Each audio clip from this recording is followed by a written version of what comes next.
Welcome to the Blaize interview. My name is Blaize, and this is Mike Sasson. Pleasure, Mike Sasson. So I always credit you whenever, if you heard my podcast before, you're every comic's new favorite comic. Oh, wow. Because I said every time I see you come on, I was like, oh, I have to see you because you're my favorite comic. So how did you actually get into comedy? So many moons ago. So basically back, you see the Pirates. I'm originally from Pittsburgh. Mm-hmm. And so I actually got into radio before I got into stand-up. Nice. I was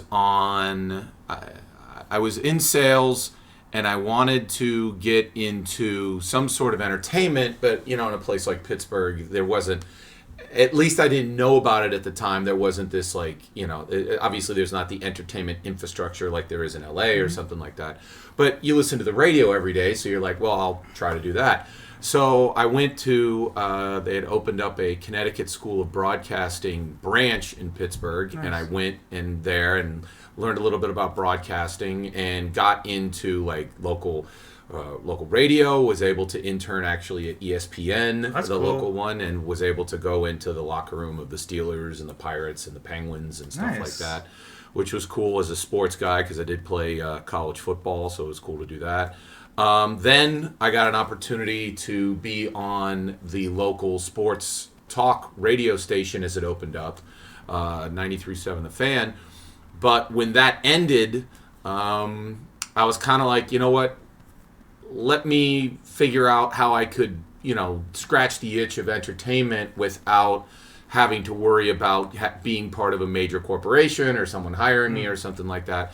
And so through people, I learned about the local Pittsburgh comedy scene. Yeah. And at that point, it was really kind of getting going. And it was to a point to where you could hit 2 to 3 mics a night. Now, when there's only probably maybe 50 to 75 people on a consistent basis going anywhere, 3 to 5 a night might, for LA, sound not that much. But when there's only, that many in the whole city, you can get enough reps to where you can get pretty good. And then a couple years in, I was able to start working the local clubs in Pittsburgh and, be able to, venture out to Cleveland and New York and Philly and all that other kind of good stuff. But I had my sister out here she's still out here and she's in the entertainment business as well. And then I had my 2 brothers out here as well. So I just decided to jump and come to LA. Nice. And it'll actually be, it's 4 years this month. Nice. Okay. So, and it's been great. I mean, it's exactly, when anybody was asked me back home, they're like, so what did you think of LA? It's exactly what I thought it was going to be. It's really nice weather. It's a lot of opportunities. Yeah. It's a lot more, dare I say, I always say with people back east whenever they go oh, but what about the foo-foo, kind of, everybody thinks that, it's, everyone's, meditating and all this kind of stuff. And I'm like, if you want that, yeah, it's there. It's mostly the rich people on the west side that do that. But I hang out mostly in the valley, which is where, this is. I've talked to people about, they go, describe the valley. I go, it's sunny Pittsburgh. It's basically what this is. Really?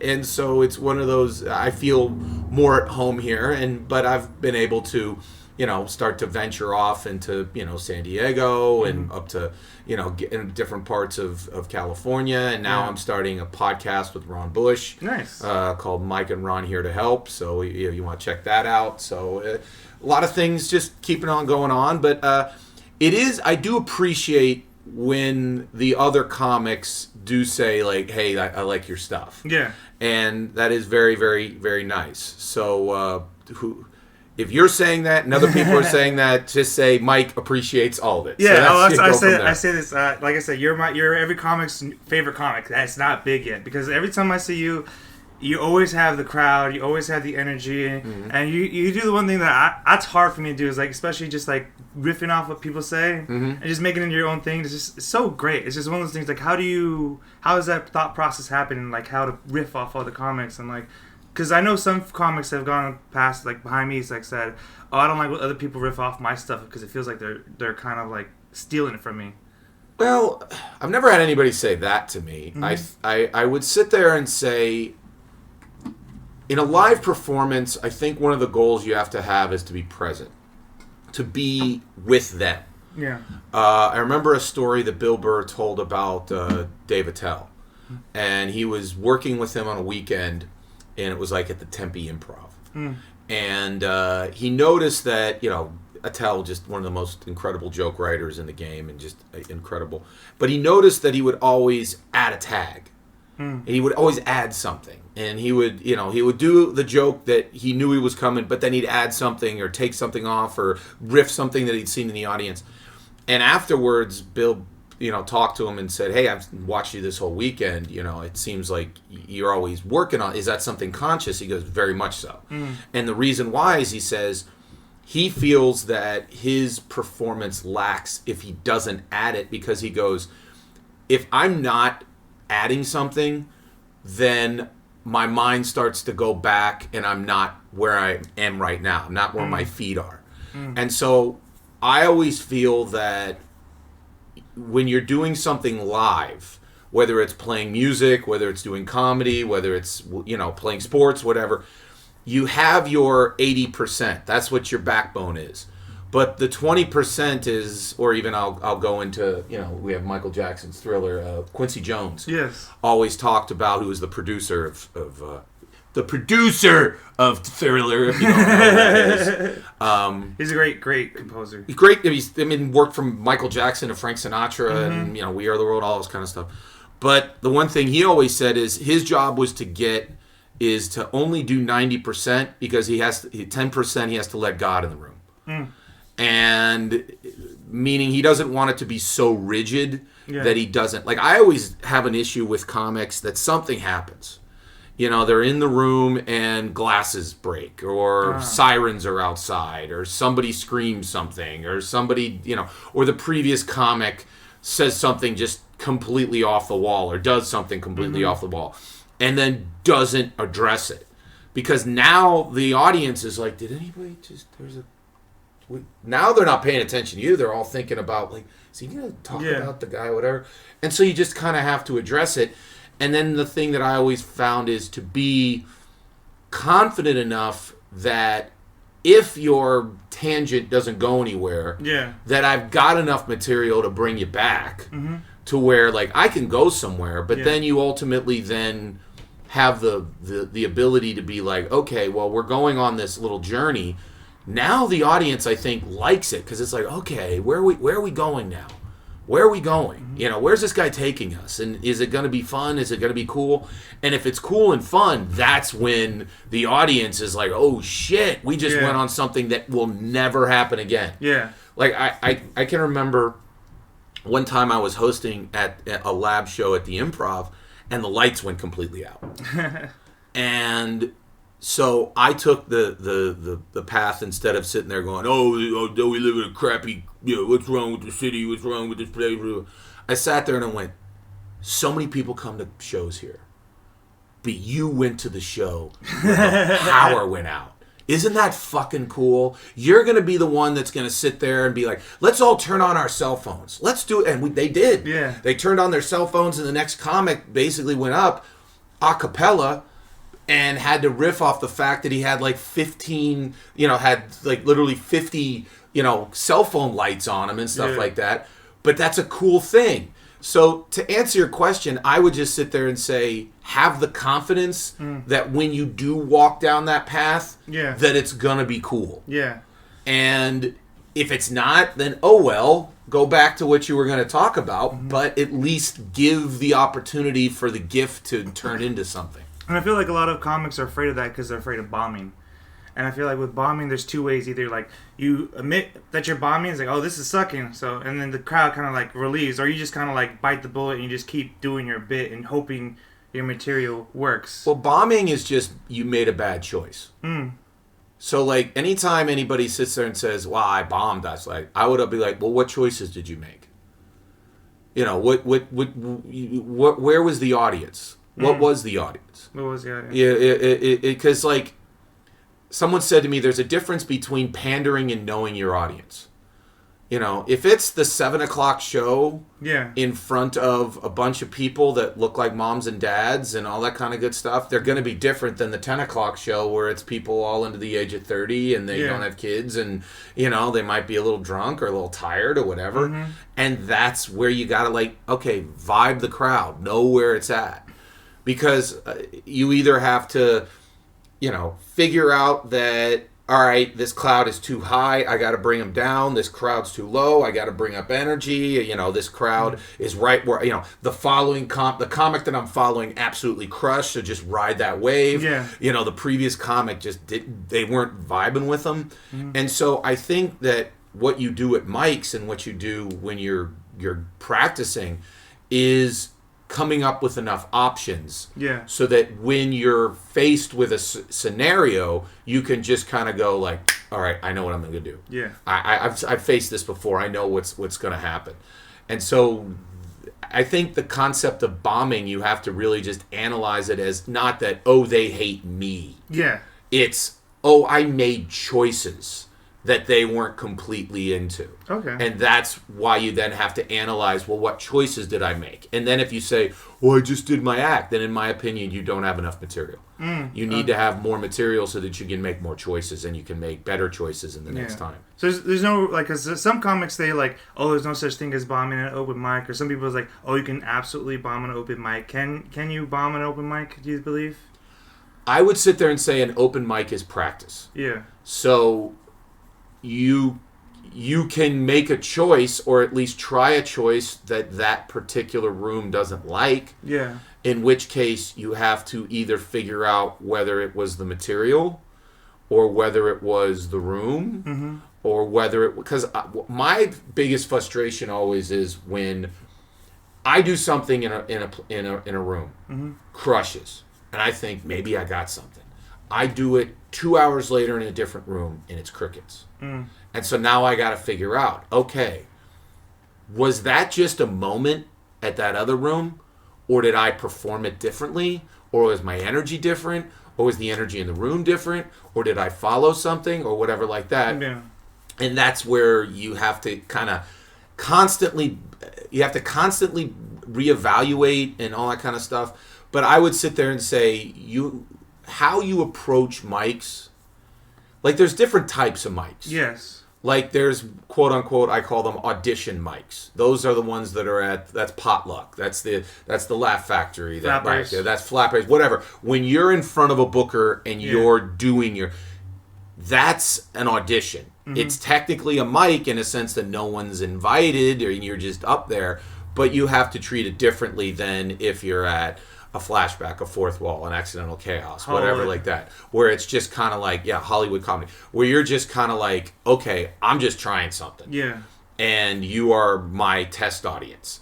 And either the test audience gives you a thumbs up, that's good stuff, or they give you a no, don't, that we didn't vibe that. And every room, even the open mics are so different. And I always compare these two. Unfortunately, the Pasadena comedy shut down, but I always used to, the Pasadena and the Hollywood comedy, I always compare them, whereas the Hollywood comedy is very like, the room's cold a lot of times. Kind of like people with just arms are crossed, they're worried about their material. There's just like not many responses, not many laughters in that room, versus whenever I go to the Pasadena Comedy Club, earlier before it shut down, it was always reminded me of community college. Kind of like everyone's there. It's like you did a great job. It's very responsive. People are giving each other feedback.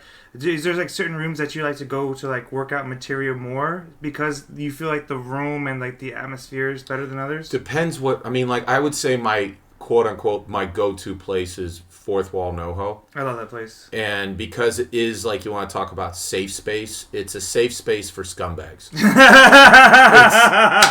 it's a room where you can pretty much say whatever you want. Yeah. And there's not going to be any judgment other whether it's funny or it's not funny. Yeah. Now, if it works there, I would then say, okay, now try it in a couple other rooms to make sure that it's palatable to normal ears. Because I think sometimes I see it sometimes where comics, all they do is certain mics, and you grow where you're planted. And so wherever you nurtured a bit, it's going to affect your ability and where that works. That's why I think that my 6 years back in Pittsburgh helped me now in a sense of, okay, I've played a coal mining town in West Virginia. I've played an urban room in the middle of Pittsburgh or Cleveland or New York City. I've played out with college kids near one of the universities. I've done all those things. And so sometimes you see comics to where it's like, oh, I only play these rooms where it's very progressive, very, very kind of open for that type of West comedy. Hollywood. Yeah, that kind of stuff. But then they'll go to the Valley. And I love when they'll sit there and they'll have a joke or a line that normally gets an applause break. Like they'll sit there and be like, so I'm bisexual, and they'll pause. Because at that point, that typically in their other mics, it gets an applause break, and they're all and everyone else is just kind of like, yeah, and yeah, where's the joke? And it freaks them out because they're like, oh shit. And I would sit there and tell that guy, he's like, okay, well, you need to venture out. You need to figure out what, because all mics aren't the same, all rooms aren't the same. And that's one of the cool things about doing comedy in Los Angeles is because you then eventually figure out, like, oh, okay, there's a difference between the room at Flappers and the room at Haha and the room at the Chateau and the room at the Improv and the Belly Room, and there's all this kind of stuff. There are different vibes and there's different wants and desires. And then somebody goes, oh, well, in Los Angeles it's extremely progressive.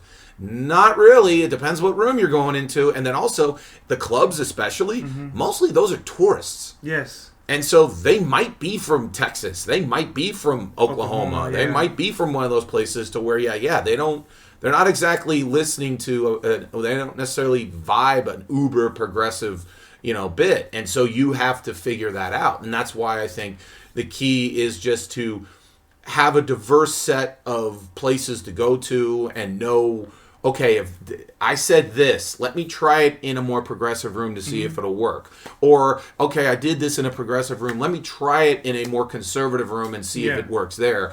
And so then you kind of get a feeling about exactly where people are and stuff like that. What's like the main difference? Like, why did you choose moving to Los Angeles? I know you had your family, but why not like New York? Because it is closer to... I would say it really came down to my family. Really? Okay. And then also just... There's an old saying, get good where you're from, go to New York and be great, and then go to LA to be famous. Well, I'm in my 40s. I don't have time to do 10 years in New York. So I was just kind of like, well, let me skip a step. Let me just go right to LA. I would say the number one reason was my family and having family out here. Yeah. And then, I'd been to New York. I love the vibe of New York. But when I came, it's kind of like I spent like a couple weeks in New York and then I spent a couple weeks in LA. And to be completely honest, it was like picking a college. It was like taking a recruiting visit. And I liked the LA visit better than the New York visit, so I decided to go to Los Angeles. This one had better titties out here. They both have beautiful titties. They don't discount New York titties. But I would sit there and say, just overall, the vibe and my family being out here was probably the biggest reason. I get that, yeah. So what being in the Midwest, what is it like touring or going around the Midwest versus like working rooms in like Los Angeles? Like, 0% difference, really. No. Outside, it's amazing how, but yes and no, because everybody assumes. The only thing about Los Angeles is because it's so big, you can just stay in the city of Los Angeles and never leave. Yes. And be like, oh, I'm a comedian, I work because I work these rooms.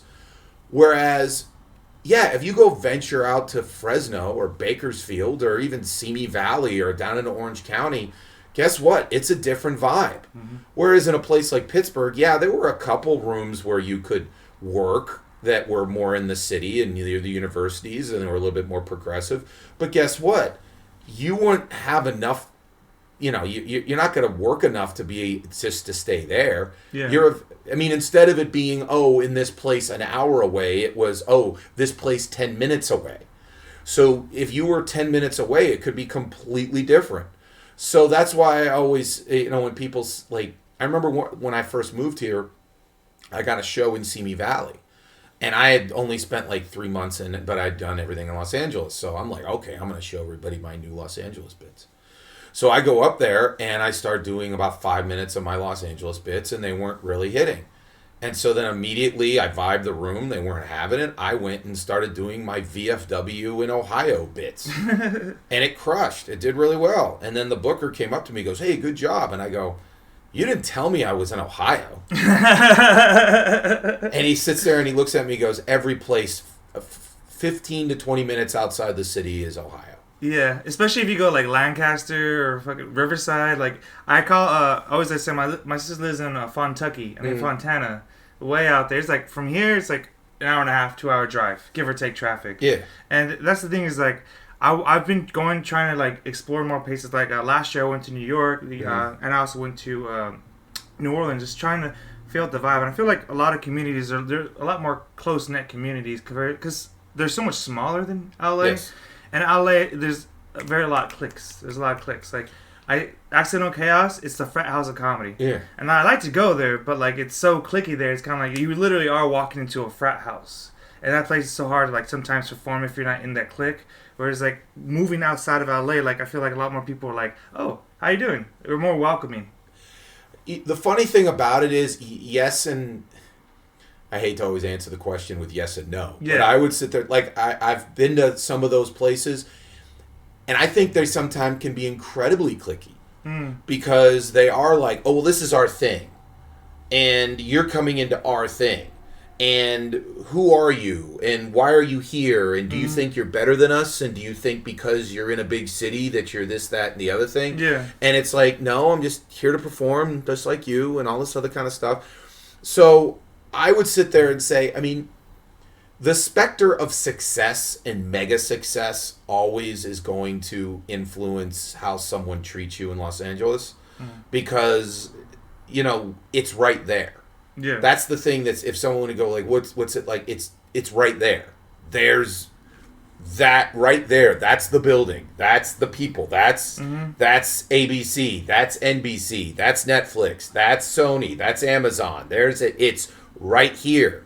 And you meet the people that are on and doing those shows. And you meet the people that are doing those things.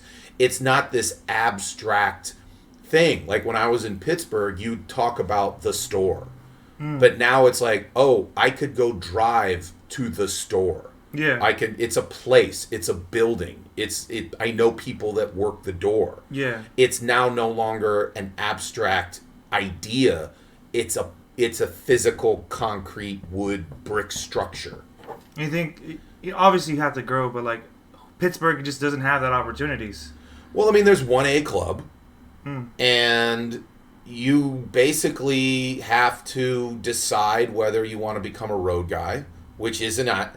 If you want to become someone that just works the road, a place like Pittsburgh would be an excellent place to live. It's a lower cost of living. It's easy to get to most of the country. You can pretty much get to the entire East Coast and everything like that in under a day's drive. Incredible place to live. Same thing with Nashville. Same thing with Charlotte. Same thing with, that's why Chicago has a lot of road guys, because you're right in the middle of the country. There's 2 big airports that can go anywhere, whatever. Yeah. But if you want to have any sort of thing in movies or TV, or you want to write something, or you at least want to attempt it, then New York or LA is pretty much how you have to go to it. And then the funny thing, Steve Martin one time said, he goes, this business is based upon someone pointing and saying, there's the guy. Well, in order for that to work, you have to be within pointing distance. And so if you're not in pointing distance, then you could be the world's most insanely funny human being. But if you're not, you're not within pointing distance of someone that could make a life for you that would be, the type of life that we all sit there where you have the mansion and you have the MTV cars. cribs and shit. That kind of stuff. Someone has to point at you and be like, there's the guy.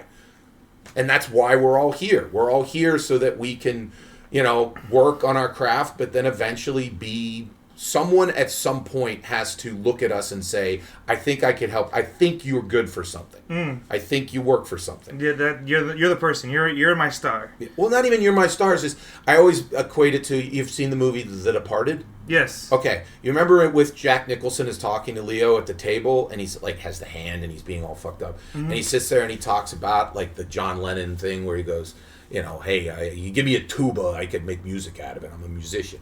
And he sits there and goes, so, what could I use you for? And I always think that that's the entertainment industry. It is really just kind of like, what could I use you for? Like, who are you? Yeah, and a lot of people feel like people are fake here in LA because too many people are looking at other people like, how can I use you to better launch my own success? Well, first off, I think the one thing you learn really quickly here is that it's a very insular, very small community of people that actually do make things. And so everyone is concerned whether if I say something real, that gets back to that person. Because there's only a couple degrees of separation until, you know, again, I talk much in sayings and stuff like that. But if one time somebody said to me, he goes, always remember, your future will be decided when you're not in the room. I've heard that. Yeah, the biggest decisions, in your life won't be made by you, but someone else in another room. Like, where you get hired, you know, if you get fired, you know, even if you like ask someone to marry you. That woman has thought about marrying you beforehand. She's had conversations with other people. It's like, should I marry this guy? She knows before you say yes. She's going to say yes. She's had the discussion somewhere. Someone has had a discussion with somebody. And that's why, like, when people come here and they don't realize, like, oh yeah, this is an industry town. This is the center of the entertainment industry. Yeah. Okay? And so everyone's connected somehow. Everybody knows somebody, or at least thinks they know somebody. And then also, like Samuel L. Jackson was telling a story about, like, he's had at least 5 or 10 instances where he's gotten a movie 10 years later because he was nice to a PA, and that PA turned into a director. Yeah. And someone just goes, yeah, I'm hiring you because I remember when I was a PA on this movie 10 years ago, I asked you a question and you answered it and you were very nice. Yeah. And you're just kind of like, and he's like, oh, good, I was nice. Good, I had a good day that day. You know? But that's why when people sit there and say, oh, it's quote unquote fake. And also, you do realize the people that are, I always find those are the people that just don't have any discernible talent. They don't really have anything to offer except connections, networking. Yeah. And so they go, like, I'm confident enough that when it comes to my ability to make funny things, that I'm a nice person, I'm kind to people, I should be fine. And so I don't need to, you know, kiss that much ass. Yeah. Like, I gotta do a little bit of kissing. You always, just in general. Like, I always look when people sit there and they go, oh, the entertainment. Same thing with banking. Yeah. It's the same thing if you want to be in, you know, you're in the financial business in, you know, New York City, or you're in the, you know, you're in a, you know, if you want to make, you know, something in a factory in New York or in Ohio, yeah, you're talking to someone and they go, oh yeah, I'm your metal fabricator, and that's just, and then this guy talks to this guy and says this guy's a jerk or this guy's a good guy, and then eventually you're in a meeting and someone goes, oh yeah, my buddy Jim knows you. Yeah. I mean, most people get their first jobs, whether it's, you know, because their dad or their mom or their uncle or their brother. Nobody knows. Someone knows somebody. They say, "Oh, my uncle has a job down at the market. You know, you need something to do." He's like, "Yeah, I got it." Which is why, like, goes back to the whole concept of, like you say, oh, you know, every all the comics' favorite comic. Cool. Because I hope what happens is then when somebody, like, again, talks to some agent or talks to some whatever, and they go, who should I be looking at? And they'd be like, oh, you gotta see Mike Sasson. Yeah. That's a guy you need to see. Like, okay, well, you know, and it's not why I'm nice. Yeah. It's not why I perform, you know, at Mike's and try to give my all, but it's a reason because you're just like, be a decent human being and good things happen to you. Because there's only one person I talk shit about in the comedy industry, and there's only one person, and it's Felix. Felix is the only person I talk shit about because of how he treats everyone. He treats comics bad. He treats his waitstaff bad. He just doesn't, like, the Chateau's a beautiful establishment. But him, I just crossed it off the list because of why is it that the wait staff is changing over every 3 months? That's not good. And you hear him yelling at people, and it's just like he's the only person in the comedy industry I don't like. Yeah. Everyone else, I've had 90% good interactions with everyone. You have scuffles here and there, things get said, but 90%. But you know, the ironic thing is, this past weekend I did a show at the Chateau, and he was fine with me. Yeah. So it's one of those things to where it's we've all I guess if anybody sits there and says, Mike, what is your attitude every day? Yeah. It's kind of like just keep your head down, move forward, and just kind of block out as much noise as possible and focus on only what you can control. Yeah. All I can control is my attitude, my effort, whether I'm kind, and whether when I get up on that stage, I deliver what is expected of a good comic. Everything else, I can't control. I can't control if this person had a bad experience and said, oh, I don't think he's funny. Well, I can't control your opinion of what I just did. All I can control is what I did on stage. Yeah. And so that's why I would sit there and say, keep it, anybody who's watching this and they're sitting there going, well, what should you do? Obviously, I'm no big success or anything like that, but I would say, hey, keep your head down, keep working, be nice, rinse, repeat. It's just that's really much all you can do. Just put good energy out there, because there's some folks like some comics, they just go to the mic and then they leave, and they don't do any like you said, the networking. Like, you got to network at the mics. You got to just talk to people, say, hey, how you doing, blah blah blah. Even like some people see that as fake, but like I've really generally made a lot of great connections in the comedy industry, just like going through the mics and just going to meet people. Yeah, I mean, but that's general. That. You have sometimes. I mean, I'm guilty as anybody else who's just like, okay, the mic's ended. I'm tired. I want to go home. Yeah, I'm going home. But I would sit there and say that if this is your chosen field and this is what you want to do, then you do have to consider hanging out afterwards as part of the job. Yeah, part of it. Because especially if one of your goals is to be taken on the road, if one of your goals is to have someone, and like you say, you made connections. I've gotten most of my shows, or a good percentage of them, after a mic where somebody sits there and they're just kind of like, hey, what are you doing the 15th? Oh, I'm doing that. Okay, you want me to do my thing? Yeah, sure, boom. Yeah. And it's one of those things to where if I just would have stayed in the room and stayed by myself, I don't have that opportunity. Mm-hmm. And so, yeah, I think that is part of that job where you do have to kind of I always feel it's important to network, but it's also more important to keep your mental health where it needs to be, because this is not a sprint. It is a marathon. And what you really have to do is prove to everybody that you're not going anywhere. Mm. Because I feel as though once people understand that, like, no, I'm digging my heels in. This is what I do. This is who I am. And I'm not giving up. That's when people have to take a different attitude towards you. Mm-hmm. It's like in Platoon, they don't learn the people's names in the first 3 months. Because they're like, I'm not learning him. He might be gone in 3. That's when the new guys go.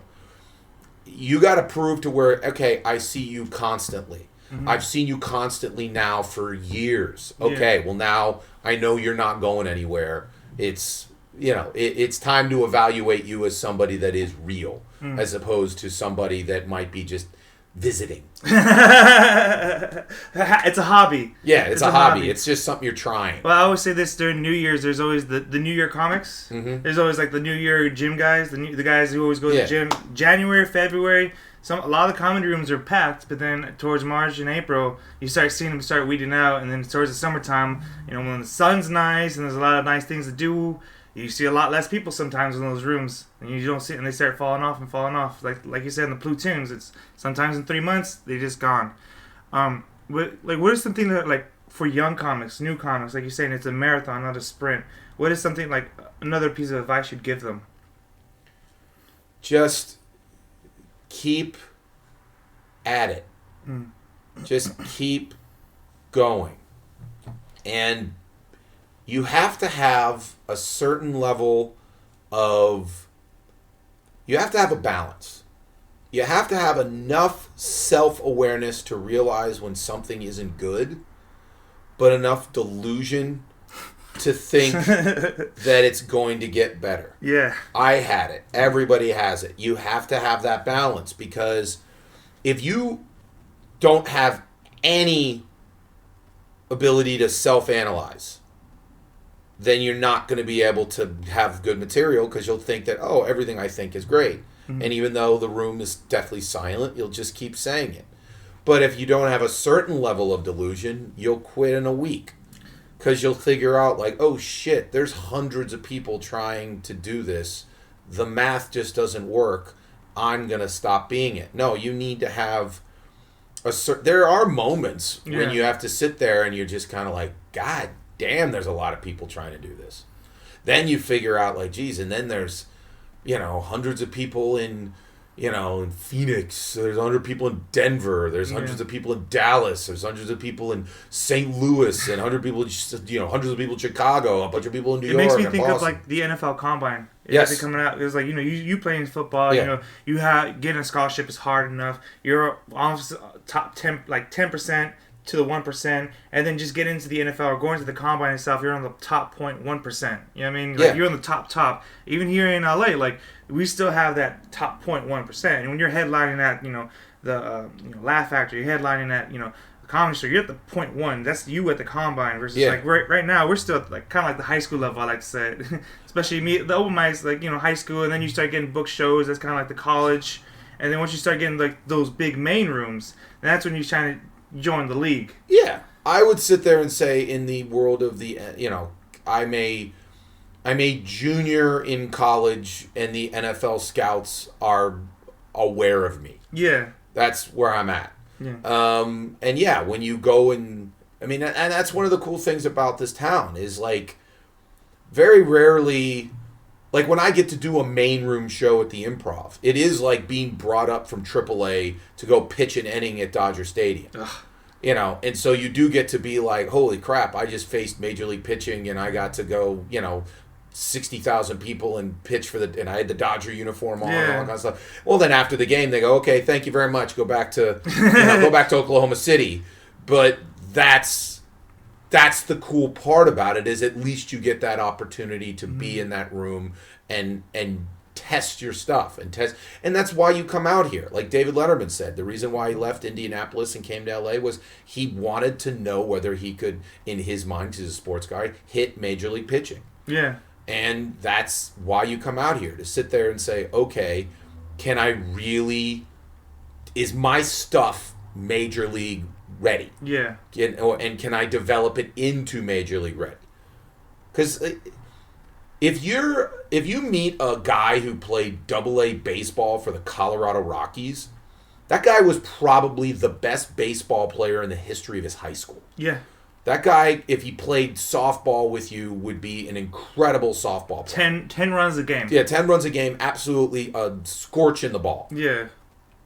So, and that's how good he was. But you're AA shortstop for the Colorado Rockies, AA affiliate. Yeah. But that's the thing. It's just like, but then you don't understand how good it is to be Alex Rodriguez, or to be Cal Ripken, or to be Ozzie Smith. Like, that's those guys. But that's, in our game, that's Chappelle, that's Seinfeld, that's Chris Rock, all those guys. Mm-hmm. That's what the weird thing about it is. Like, I remember I was doing a thing at the Belly Room, and if you're at the Comedy Store, there's a little, like, /window/ thing to where in the Belly Room's, the green room, you can see into the main room. Yeah.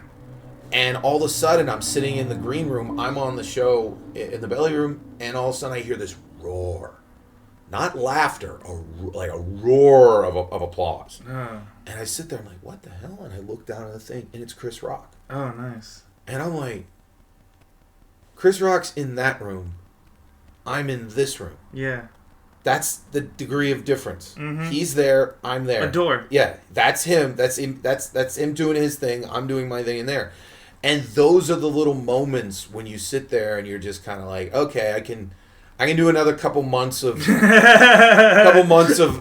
mics in front of 4 other comics that are checking their phones. Yeah. I got a little juice from that. So like every time I haven't been at the roast battles at the comedy store, but I've seen them before, and every time I go there, you see Jeff Ross. I'm like, Jeff Ross is right there. He's just sitting right there. Like I could just go and touch him. Yeah. You know what I mean? And it's just like it's literally just a staircase. That's the difference between like being a judge and being on the show and being at the show. Like it's just you really could just be there. It takes a lot of work and it's hard. Well, I mean, and Jeff Ross would probably sit there and say at one point he was in New York or LA and he'd look up and go, "Holy shit, there's George Carlin. Holy shit, there's Richard Pryor." You know, and that's Red Fox. There's Red Fox, whatever. And so, but I would say the number one thing that I would say 2 things to a new comic. 1, only worry about what you can control, and 2, just keep going. Because if you have that attitude of, I don't worry about what this person's saying, I'm not worried about this piece of gossip, I'm not worried about this, this crap, then you just sit there and you're like, oh, well, that all falls off, and that means it's noise. I remember it was an Indian proverb where dots, not feathers. An Indian proverb where he sits there and says the elephant goes into the village and the dogs start barking, but the elephant keeps walking. But the dogs keep barking, but the elephant keeps walking. And he just repeated, the dogs keep barking, but the elephant keeps walking. And so you have to make a choice. Are you the dogs barking? Yeah. Or are you the elephant walking? Yeah. I'm the elephant walking. I've made that decision. The dogs barking doesn't mean shit to the elephant walking. Yeah. I'm going to continue on my path, and you chirping and doing whatever doesn't stop me from doing anything. So if you have that attitude, then I think you become a very difficult person to kill. You become a very difficult person to get rid of. Yeah. You've said this a few times when you've gone on mics. It's like when you're in LA, you got to come out here. You got to work hard. You got to do like 3-4 mics a night. You got to boom, boom, boom, boom. Do you feel like young comics coming out here, they have to do those 3? Like you said, 3 days. I mean, it's not even a number. Yeah. I mean, you have to dedicate a certain amount, in my opinion, every day to getting a little bit better. If that's do a mic and then watch a couple comedy specials, productive night. Yeah. If that's do 3 mics, great. If that's you sat in your, you went to the beach and you stood out and you got your mind right and you wrote for an hour, great. Yeah. But do something every day. Don't do something to where you get 0.01 better than you were the day before. Yes. But just realize, like, we're all trying to achieve something, but, Bill Burr's on stage tonight somewhere. Yeah. So if you want Bill Burr's spot, he's continuing to work, and so you have to continue to work even to catch up. The spot you want. There's a lot of people working for that spot, and you don't stay at your same level. It's not like, oh, I'm not going to do mics for 2 weeks and I'll be as funny as I was 2 weeks ago. Rest. Yeah, and so that's why you just have to have that attitude of like, I'm going to at minimum do something every day. Yeah. In order to even maintain where I'm at, let alone get better. Like you talk a lot, like you say, you talk a lot of quotes. You remind me like a football coach. I was a football coach for 6 years. You remember me saying that? It says like football. You reminds me of football, and like I equate a lot of comedy to sports. Like even like football, because like when you're out there on the pads, when you're out there running the same route, when you're out there running the same plays, you're running the same plays. So then that way, when you get to game day, the play's perfect. It's amazing. Same thing what I feel like with comedy. You're going onto these mics and these small stages, you boom, boom, practice it, set that, you find out, if you're a receiver, if I run 3 steps instead of 5 steps, I can do this juke and really beat the corner. And it's these little things like that, like you're saying. Well, I've found that comedy is as close to football as I've ever found anything else in my life. Because, okay, your set is your game plan. Yes. It's been, worked on all week, all month, or whatever at the mics. But the funny thing about it is, like you talk about being present, as soon as that ball's kicked off, you have no idea what's about to happen. And you have no idea what you're going to show up to. You might be like, oh, we're going to throw the ball because this team has a crappy secondary. You show up that day, and it's raining cats and dogs. Yeah. So you're sitting there going, okay, look, can we still do it? Can we still work on it? Whatever. Same thing. You have to be present. You throw your first pass, it gets intercepted, it goes the other way. Okay, what now? And sometimes when you do your act, you kill. You win 55-0. Great. You walk off the field, you think, wow, this is easy. Sometimes you got to win 17-14 with a late extra point, know. And there's nothing that I've had in my life similar to that with football and comedy. It's literally, that's where you get that attitude of just kind of like, no, we got to work on something today. Yeah. We got to work on, it's why Tom Brady played until his mid-40s. It's because there was always a challenge. There was always something. It's the reason why, stand-ups, to this day, one of the reasons why I think Chris Rock reacted the way he did to the Oscar slap last year was because he was a stand-up. And he understands shit happens. So how do I react to this? Whereas an actor would have completely freaked out. Because they'd be like, wait, that wasn't in the script. What do we have to do now kind of deal. It's like, well, a stand-up has to... Like, comedian, if you want to watch a show that I think has the most densest material of what you could learn about comedy, watch Comedians in Cars Getting Coffee on Netflix. One time, the late Gary Shandling was with Jerry Seinfeld at the Comedy Store, and they were telling Comedy Store jokes and comedy and things that had happened and weird stuff and all this kind of stuff. And then eventually, Gary Shandling goes, that's why when you went onto the Tonight Show, you were ready. Because no one realized what you had actually seen. What you had actually, to get to that point, the rooms you had played. Yeah. The distances you had traveled, the people you had met, the obstacles that were thrown in front of you, to where you're kind of like, oh, okay, now I'm on national TV and there's Johnny Carson and I'm doing the 7 minutes that could change my life. I'm ready for this because I've done this so many times that, just like you said, when you're in a football game and it's 4th down and 8, you're not thinking, oh, okay, what do I do on this route? No, you run the route like you've done it every time since the first time you ran it 3 years ago when your coach first implemented it when you were a freshman. Yeah. That's what you do, okay? And that's like when people go like, oh, what do these guys do in football practice all day? They rep it until when it's, because think about you're in the NFL. There's 70,000 people in the stands. Yeah. There's TV cameras everywhere. It's, you only have 16 of these. Nobody on the field has a guaranteed contract. And you're facing grown men who are trying to get generational wealth to change their families' lives. And you have to block them. Or you have to beat him in coverage. Or you have to cover him. Or you've got to do whatever. And the only way you do that is because you have done the work to a level to where you can do it without thinking.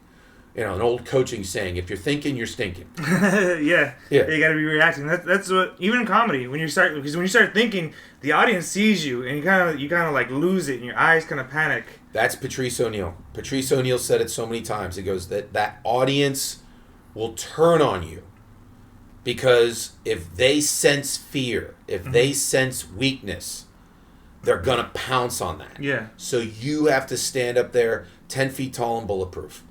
Because when you watch an action movie, when you watch a James Bond, a Schwarzenegger, whatever, you don't see James Bond. You see yourself. You see, oh, that's how I'd react. Yeah, that's how I'd do it. Same thing in comedy. When you're up there and you're confident, that person in the audience goes, yeah, that's me up there. That's how I'd react. Yeah. But now, if you start showing, now all of a sudden they go, well, wait a minute, that's not me. That's not how I'd react. Now they're against you.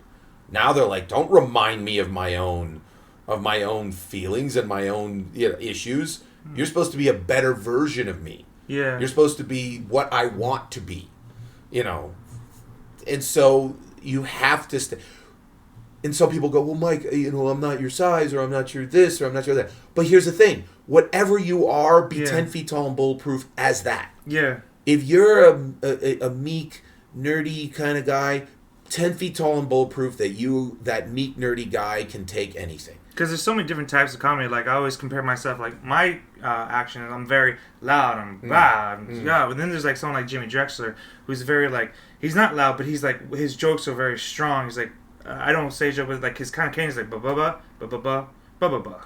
But the key with him, very similar, again, Pittsburgh guy, very similar to, like, Jesselnick, another Pittsburgh guy. You got to own it. Yeah, and he owns it. Yeah, he owns it. But that's why. That's the key.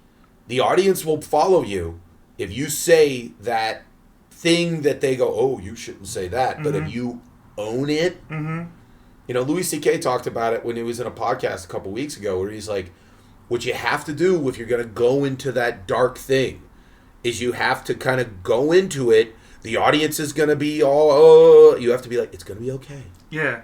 It's going to be okay. I'm good with this. You're in good hands. It's like, okay, we're flying into a storm. No, you don't understand. You've got a professional pilot right here. We will be fine. Yeah. If the pilot all of a sudden screams, we're going to fucking die. We're going to die. Holy shit, what do these buttons mean? Now the audience goes, what the fuck? Get him out of there. What's going on? So that's what you kind of have to do. Now somebody would say, well, I'm a year or two in. I don't have that level of confidence. Well, then fake it. Yeah. You always got to fake it. Just fake it. Just stand there, and if it doesn't get a laugh, then just be like, yeah, that wasn't where the laugh was supposed to be. And just keep rolling with it. Just keep going. And a lot of folks is like, oh, I'm confident. But a lot of folks, they lose that confidence up there on stage. And you can see when people's like, as their joke's going on, you can see some people losing that confidence. And then some folks, you see them as doesn't matter what happens. Crowd's not into it. Crowd's into it. They're like the elephant. They're just the elephant and all the barking dogs. And it doesn't matter if the crowd's with them or not with them. They're going with it. They're going with it. And I've seen some comics. And that's how you turn a room. Yeah. Because the room then sits there and says, okay, well, this guy is confident. Apparently, maybe we're wrong. Okay, let's keep listening. That's one of the things that you can't be scared of silence. Silence is good. Silence means they're listening. Yeah, I've heard silence that. means that they're okay. All right. Sometimes I actually kind of will pause and listen to the silence because I'll be like, all right, I got them. They're not going anywhere. They're with me. They're not. I don't hear tables rattling. I don't hear whatever. They're just okay. And get that confidence of yeah, you're with me. Because I've heard that. I've heard people is it comfortable with the silence. Be comfortable with the silence. And I feel like a lot of comics aren't comfortable with silence. They always expect when I stop talking, you have to be laughing. There's always has to be laughter. Yeah. And I feel like some comics don't understand how to take a pause, when to take a pause. Well, that comes when you do longer sets. Because when you're doing 5 minutes, 5 minutes, 5 minutes, 5 minutes, yeah, you want as much in there as humanly possible. But then when you start doing 20, you start doing 40, you start doing an hour, eventually there's going to be pauses. And you have to be comfortable with that. Not even for your own, endurance, the endurance of the audience. Because the audience is sitting there going I need a break too. I need a couple seconds to hold my, and whatever. And then also you just use the silence. You build tension. You build, and then you release it with another, a bit. And that's, again, that comes with experience and that comes with being in those type of situations. Yeah, it's hard though. I struggle with silence sometimes because when so do I. It's we all struggle with it. It's the fear of silence, I say. But what are some comics that you grew up watching that you draw inspiration from? Because when we all start out as imitators, they all say, and then we grow into our own style. I would say Bill Hicks, nice, George Carlin, Chris Rock. Robin Williams. I would say the first time I ever watched a comedy special, and it was I was like, I like this, was Robin Williams live at the Met. Ooh. That was my first, into, it's like when you sit there and say, what's the first, cassette or CD you ever bought with your, on your own, not someone bought for you or something like that. You went out and you bought it. Yeah. That was the Robin Williams live at the Met was the first time. And if you think about it, if you say it affected my style, high energy, kind of deal. I think if you look at, I see Hicks and Carlin being very similar in a sense that they were very much kind of, dare I say, I've had comics come up to me and be like, you're very much a preacher. You're someone that is like, this is how it is, and this is what it is, and this is what you have to do, and blah blah blah blah blah. Yeah. And I see that, and so Chris Rock he's a preacher up there. Mm-hmm. He's giving the word of what he believes is the truth. So yeah, I would say those are big comics, but I mean they're all little pieces of all of us. Yeah. That's why one of the things that I found disturbing is I was at a mic and there were all these pictures around here, and there was these younger comics that didn't know any of the pictures. Mm. And I sat there and I went, how you're all trying to be something, how do you not know what you're trying to be? Mm. And then I equate it to like, okay, if you pick up a guitar and you've never heard anybody else play it, yeah, you quickly assume you're really good at this. Because you're just kind of like, look what I can do. And you're like, yeah, you've never heard Jimi Hendrix. Yeah. You have no idea what that could sound like. If you just completely shut yourself off from the past and you're just like, no, I don't even want to know how Jimmy Page played. Then I'm the greatest guitar player I know because I've never heard of anybody else. Yeah. It's that the self-insulation. We have to branch out. What makes you like wanting to branch out and like try new concepts? Like how do you write your jokes and like how do you come up with new things? I typically just I would say most of my jokes come from some of those riffs you see on stage. Mm-hmm. Also just an idea that just pops in your head. Like it's in my phone. Mm-hmm. So it's just little notes. And then you just kind of like throw the little notes out there.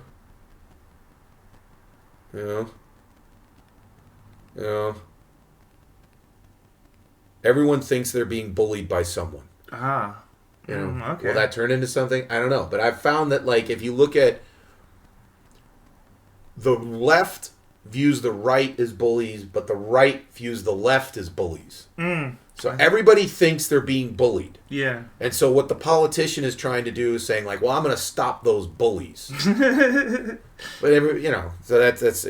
Yeah, so, something like that. Yeah. Just like whatever happens in life. Like a lot of my stuff, I always try and relate it to like who I am as a person, or like you said, just come up with random ideas. Like I was thinking the other day, my newest joke that I'm working on, it still has a lot of work out to do, is pretty much like OnlyFans. Like, if OnlyFans was back around the 1920s, the 1940s, how many of our grandmothers would have been on OnlyFans?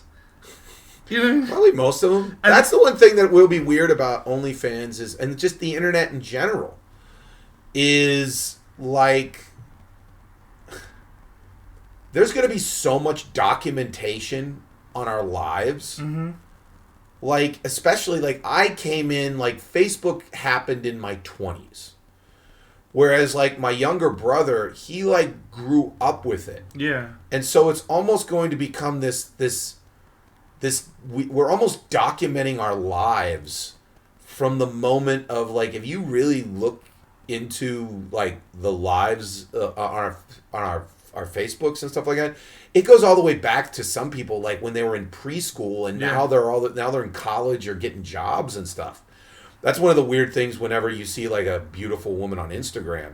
One of the worst things you can do is start looking down her profile. And then eventually you get to like, oh my God, this 5 years ago she was in grade school. What the hell is going on here? She's 22 now, but like here's a picture of her as a cheerleader at a school. Like, get this off. Why are you doing that? But that's the thing. If that's what social media is done, and then OnlyFans is this concept of like, I have a joke where I talk about I was watching the Pamela Anderson documentary, and I had this thought where I was like, everything that made this woman famous almost doesn't exist anymore. So you sit there and be like, if I had to explain to like a 21 or 22-year-old why she was famous, there's like, oh, she was in Playboy. And people like, how did it make you famous being in a Playboy? What is that? Well, first off, you got to understand what Playboy was. Playboy was OnlyFans. Only instead of the woman getting all the money, a creepy guy in his pajamas did. And so that's, again, we always have had OnlyFans. It was just Playboy. And so, again, it was that select group of this creepy old guy would pick who would be the naked woman. Yeah. And now it's like, no, now the naked woman gets to decide, no, I'm going to be naked. I'm going to be naked. And you will be able to see it for, $5, $10, $20, whatever dollars a month, whatever I deem me being naked is worth. And that's going to be a unique thing in that, I got naked pictures of your mom. Yeah, there's a good chance. Yeah. Yeah, so does 40,000 other people. Yeah. Like, how do you think I paid for this house? Yeah. How do you think my mom sent me to school? That's what... Well, that's having a lot of backlash because there's some like moms who are at OnlyFans and their kids got kicked out of school because their mothers were on OnlyFans. What school? It was like some school, like elementary school in the Midwest. Okay. So, if some Christian school in the Midwest finds out that a mom is whatever, my thing is always kind of like, it's weird. Like, for instance, they're banning in Tennessee. They're trying to make it that, like, drag shows are kind of like strip clubs. Like, they're making, oh, you can't have it if there's children around and all this kind of stuff. And then they found, like, a picture of the governor who signed the bill dressed in drag as like a high school kid. And, like, someone put the picture, like, at a press conference and goes, well, how can you say this when you did this? And he goes, how dare you equate me and this as a child compared to the sexualized nature? I'm like, wait a minute. Drag shows aren't a sexualized... You made it a sexual thing. Yeah. They didn't make it a sexual thing. That's the funny thing about pornography. It's kind of like, hey, here's my mom naked.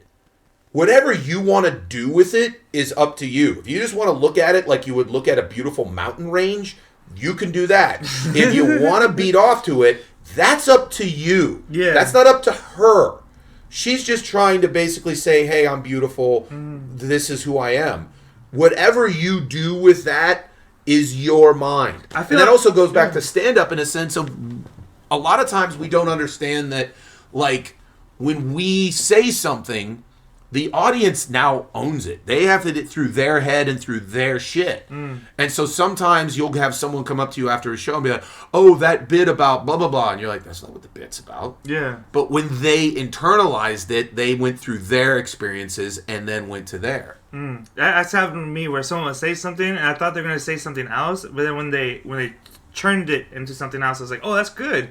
But then I still went up to them and was like, oh, I thought you were going to do this with that. And then like, oh, okay. Thanks, and then they just disregard what I said. Yeah.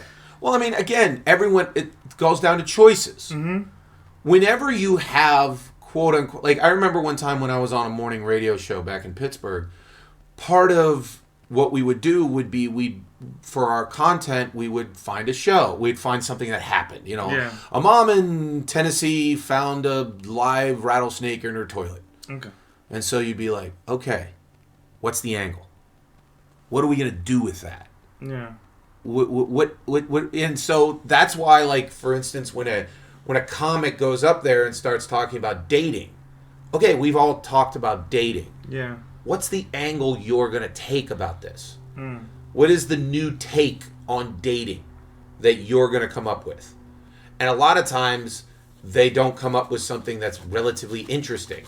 And so my thing would always be like, okay, what is it about dating that only you have the insight on? What is it about you? That's why I always feel that newer comics...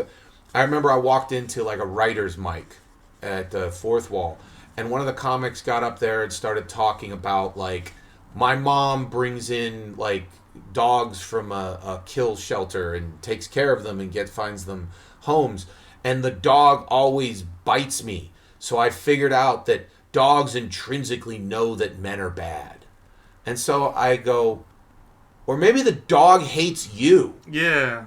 But that's the thing. He didn't understand that, like, okay, if you want to make this grand thing about dogs intrinsically know that men are bad, okay. But how about the fact that maybe the dog hates you? Yeah, and make that funny. Yeah. But the problem is he didn't want to make it about him. He wants to make it about the world. And I'm going to make a point about the world. I want to be that. I want to do like George. I want to make those grand stupid statements, like the 7 words, bad words you can't say and stuff like that.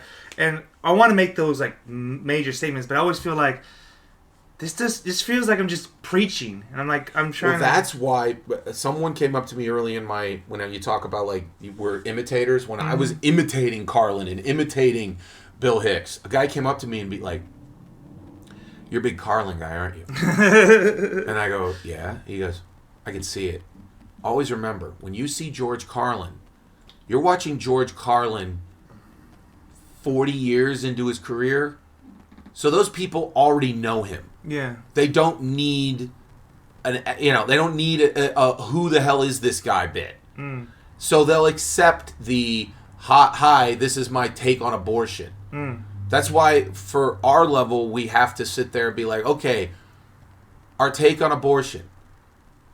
What does it have to do with me? Because you don't know who I am yet. Let me explain who I am.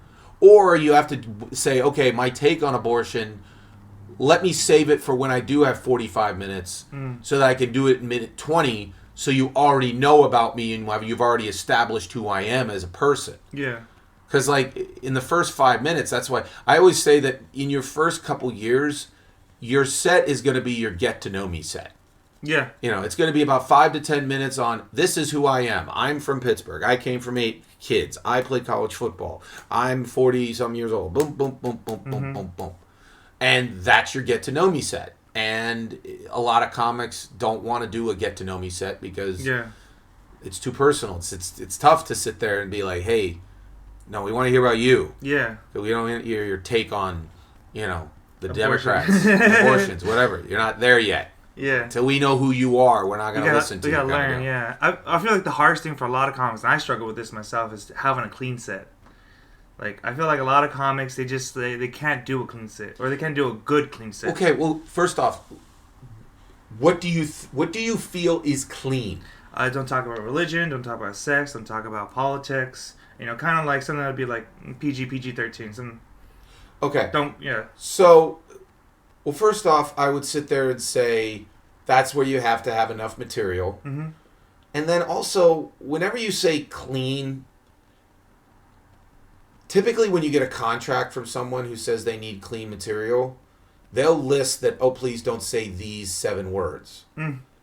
Now, again, if you want to do this bit on, Trump, okay, what is your take? Yeah. That he's a dirty bastard and he's a fat son of a bitch. He deserves in jail. Okay. Maybe that's not for the clean audience. Yeah. But if you're just going to sit there and talk about his head, you're going to sit there, that's still politics or whatever. Yeah. So I would always, when anybody ever sits there and says, this clean material is, again, the eye of the beholder, or the ear of the beholder. Because, okay, I can do a set without the 7 dirty words. I can say, I can not have anything about sex. But if you sit there and have, I had a bit where I talk about that if a friend of mine had a picture of Jesus in his wallet, like he was one of his kids, he was one of, I always say, but he's the white marketing Jesus. He's not the guy that, so if you went to heaven looking for this guy, you're not going to find him. Jesus doesn't look like the bass player from Maroon 5. Jesus looks like the guy playing saxophone outside the Dodger game. That's what Jesus does look like. And I remember afterwards, this is in Youngstown, Ohio, a woman came up to me and goes, I didn't appreciate you bad-mouthing our Lord. And I go, I didn't bad-mouth our Lord. I said that Jesus was black. And she looked at me and she just goes, just make sure you never say the word Jesus coming out of your mouth. And the problem was, in her mind, you should never even say the word Jesus. But I didn't say any swear words. I didn't say anything that would be viewed as, you know, I didn't defame him. I didn't say he was a bad person. Yeah. I just said that, hey, if you're walking around Jesus with the picture that looks like, you know, Ted Nugent back in the 70s, you're not going to find him. Guy don't look like that.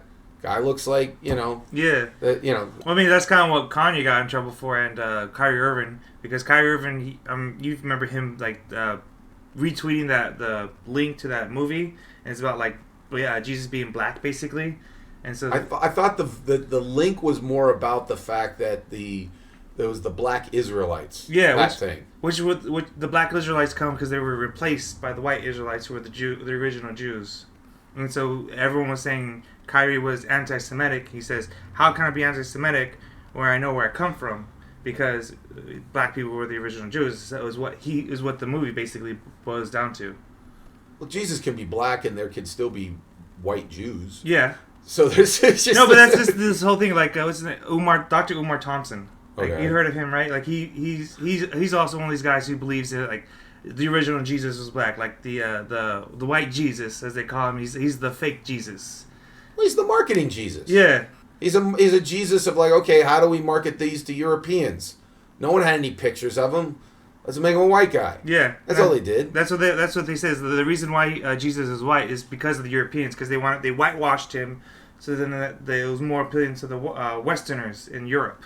Okay. So that's where, and then Kanye's like, you know, he's picking up back off that, kind of was like, oh, blacks need to come back and reclaim what's ours and stuff like that. It's weird. Yeah, he's a weird guy. Yeah, it ultimately, like, both things can be true. There can be, Jesus can be a man of dark skin. Yeah. And the Jews could be white. Yeah. There's white Jews and black Jews and Hispanic Jews and every sorts of Jews. Okay? It's the same thing, like there's black Catholics and white Catholics and Asian Catholics and all that kind of stuff. Well, Jews are the only one. Jew is like also a religion and a race. It's the only thing that. Well, race is a social construct. Mm-hmm. It's what we create. Like I'm mostly of Irish descent. 100 some odd years ago, there are the Ku Klux Klan was after me as much as anybody else. They didn't like Catholics. They didn't like anything like that. You watch Streets, Gangs of New York. Yeah, I was just watching that the other night. That's. I mean, again, it's that's why when people sit there and they like have the history and they say, "Oh, this person's white," like that's new. That's a new concept because we create that. Yeah. I think if you were to sit there and get into some philosophical whatever, if someone were to sit there and say, in the world, what would you say is the number one thing you would love to get rid of? Number one thing is tribalism. I mean, the reason why the Russians attacked the Ukrainians is because of the glory and the greatness of Russia and their tribe trying to conquer as much as they could. So it's tribalism. What racism is based on is tribalism. What income inequality and acquiring as much as you can is this concept of I have to protect my tribe and have as much here as so that this tribe is out to get me. Because we're all trying to defeat. We've got the caveman brain and the modern mind. For years, if we saw a person coming over the hill, and they looked different than us and we had never met them, we didn't know whether good things were going to happen or bad things were going to happen. So that's why our tribe was our way of defending ourselves.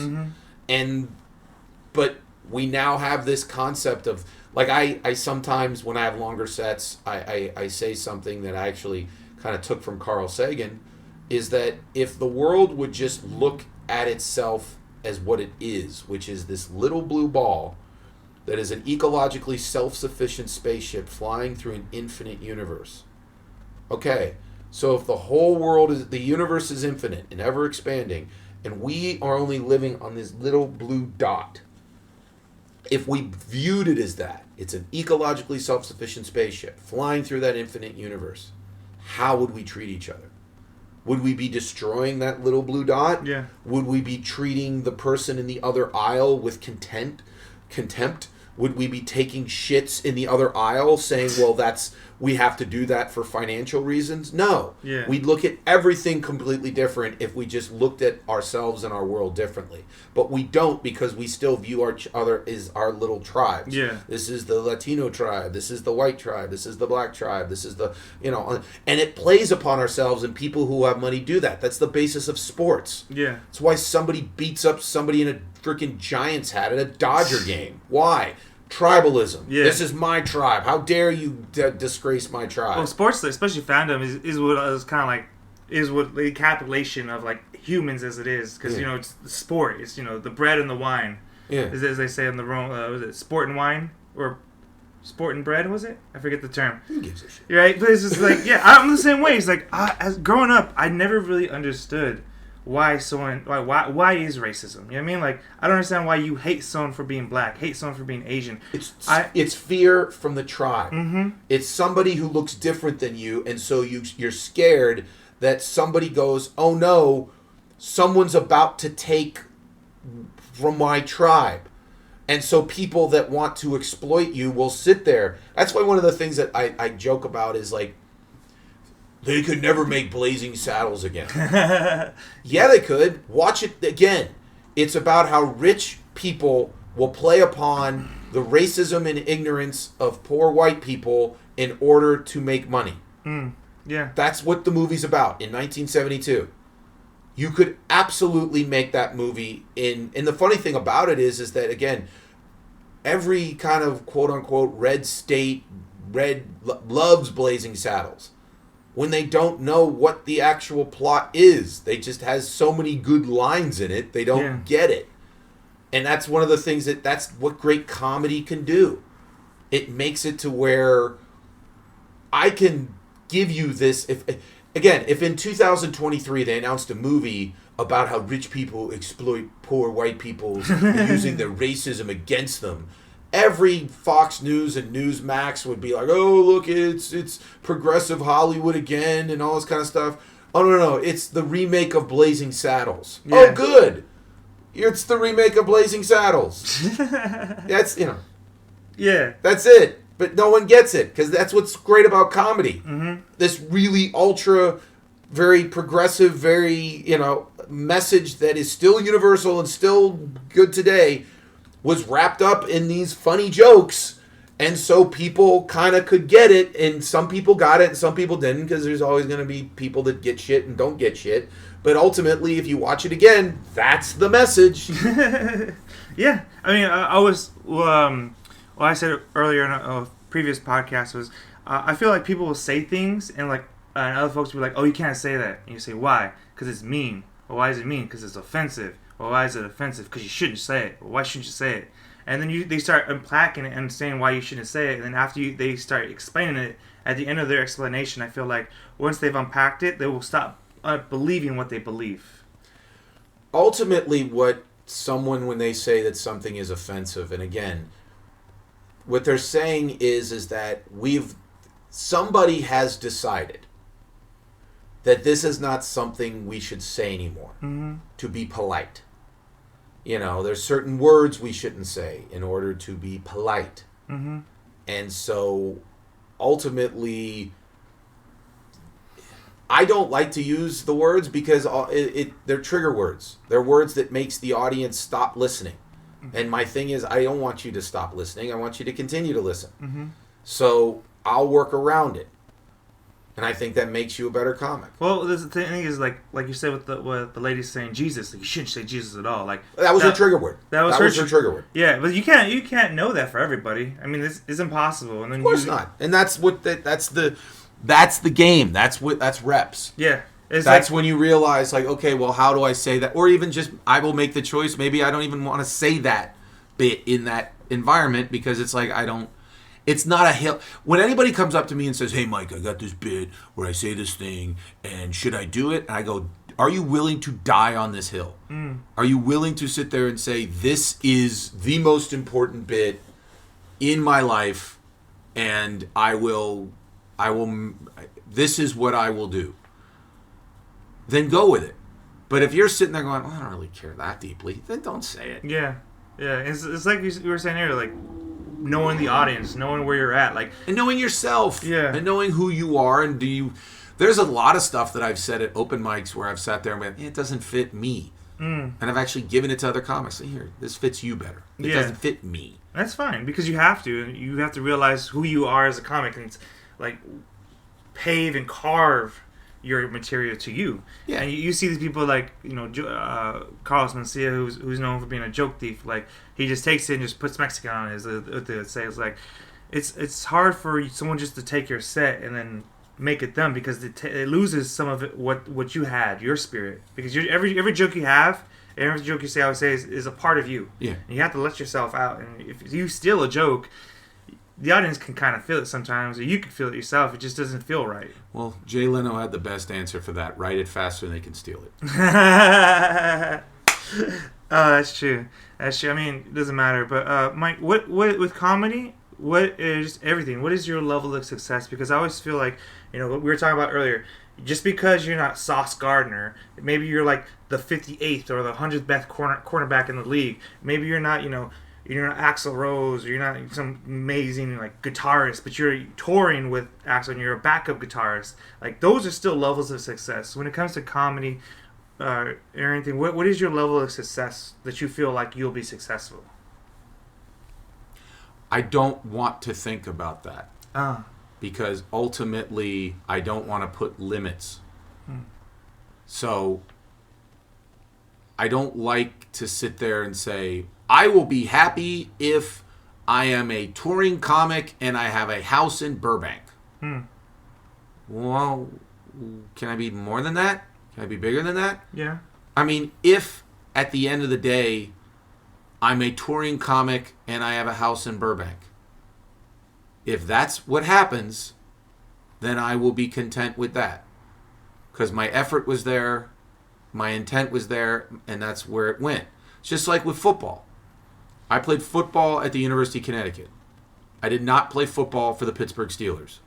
I did not play football in the Super Bowl.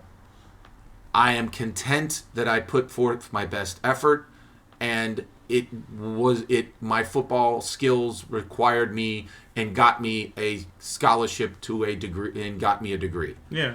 So good. That's successful. Yeah. But that's the thing. It's one of those things. If I know people that played college sports that are sad they didn't play in the NFL, where I'm like, there's somebody in high school sad they didn't get a scholarship. There's somebody who was sad they didn't make the varsity in high school. Mm-hmm. So, yeah, it's the same thing with, comedy. I just keep going. And if somebody sits there and says, in 20 years you're an icon and you live in a mansion and you have millions of dollars and you're able to take care of everybody, awesome, cool. I can't almost control that. Like, that's an indication of a lot of different things that ultimately have to come together in order to happen. All I can do is put forth my best effort. And so if I'm putting forth my best effort and my best effort results in I'm a touring comic, then that's where I will be content with. You make it seem like touring's like... No, it's just... it's a lot of work. It's a lot of work, and it's a great thing. But if you sit there and say, what is your goal? That's what I heard you ask. Mm-hmm. What is your goal? What is success? And I just... What is your level of success? I don't... All I'm going to do is just take opportunities as they come and go from there. And whatever happens, happens. But I will not put limits on what I will do. Yeah. I will not... Because I do believe in the concept of... I'll tell you... We'll end this with a story. So, are you old enough to remember G.I. Joe? Yeah. Okay. G.I. Joe, there was this thing back in the day called the USS Flag. It was the aircraft carrier. It cost $100. And when I was like 8 years old, if you'd have told me, like, how much money does my dad make a year, I'd have probably said $100. Like, that's just, when you're young, you don't even know how much money it is. But every year, and this is how old I am, I would get, like, the Toys R Us catalog, and my mom would say, circle what you want. And I'd circle, big circle around the USS Flag. And every year I was like, oh, I'll never get this, but you know what, I'll circle it anyway. And so then one time I'm in Walmart, And I go to the toy department and I see the Cobra Command Center. Oh. It's $40. And so I go up to my mom. I go, Mom, I want this for Christmas. And my mom goes, really? That's what you want? I go, yeah, this is what I want. She goes, okay, put it in the thing. So I put it in the thing, and I have it, and I know I'm going to get it for Christmas, and I play with it, all that other kind of stuff. So then, 10 years later, I come from a family of 8, and so obviously, Christmas and money and all that kind of stuff can be tight sometimes. But my mom sits there and goes, oh, one thing that I'm always proud of is I was able to always get you the one thing that you wanted, the one big thing that you wanted. And I just jokingly go, well, Mom, I never got the USS Flag. She goes, that aircraft carrier? And I go, what? She goes, yeah, I put it on layaway at Walmart, and I was going to get it for you, but then you told me you wanted something else, so I took it off and whatever. I really think the universe is a lot like that. Yeah. It's like, if you sit there and be like, all I want is to be with this woman and to be the assistant manager of this Target in Indianapolis.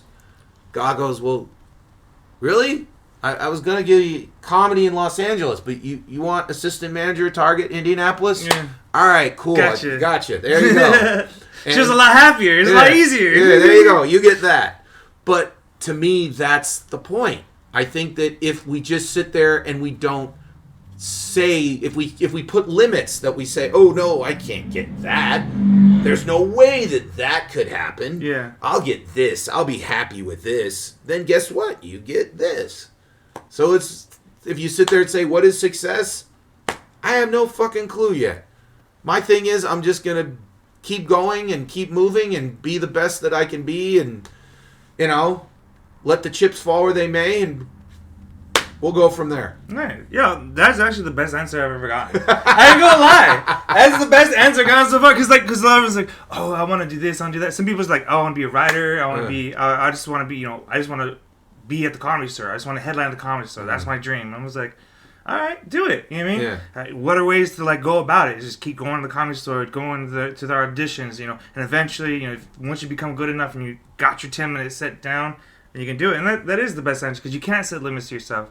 Like with sports, you can't set limits to yourself. You can't allow yourself to be limited by your own standards. You got to be better than that. Yeah, or your own vision, or what's in front of you, or you just I think that's a lot of times what happens with people in life. They sit there and they're just like, well, I just want this. Yeah. Why? Because it's right in front of me, and I know this. Instead of sitting there going, well, what about the whole big damn world? What's up with that? I don't know anything about that. I'll just get this. Yeah.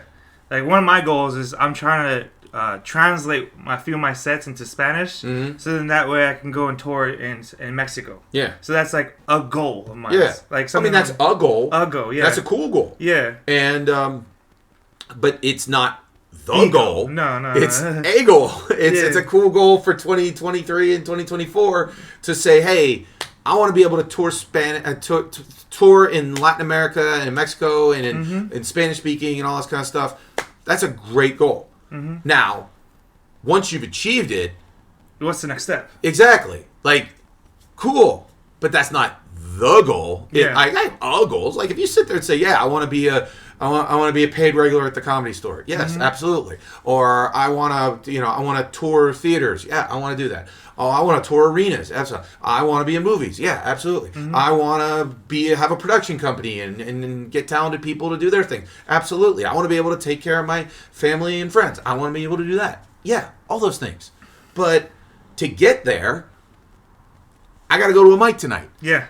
That's what it comes down to. I got to go to a mic tonight. You got to go to practice. I got to go to practice in order to someday, get the big thing. If I gotta worry about the small things before we get the big thing. Hey man, so we've been here for a minute, but we're gonna wrap up now. So could you have your podcast that you want to plug? YouTube? What it's on YouTube. It's on podcast format. You can get it on my Instagram, my Twitter, my Facebook. All of them is just Mike Sasson, just MikeSasson. And then it's Mike and Ron are here to help. It's me, Ron Bush, with Travis Kleiber, who has a great podcast studio in Hollywood. So we release a new one every week. We have about 5 or 6 of them already in the can, so you can take a listen to them. So very interesting, very proud of it. Again, Mike and Ron are here to help. So subscribe, do all those wonderful things that hopefully can help me achieve all of my lifelong goals. Make him famous, people. Like I said, this is Mike. My like I said, comics, everyone's favorite comic.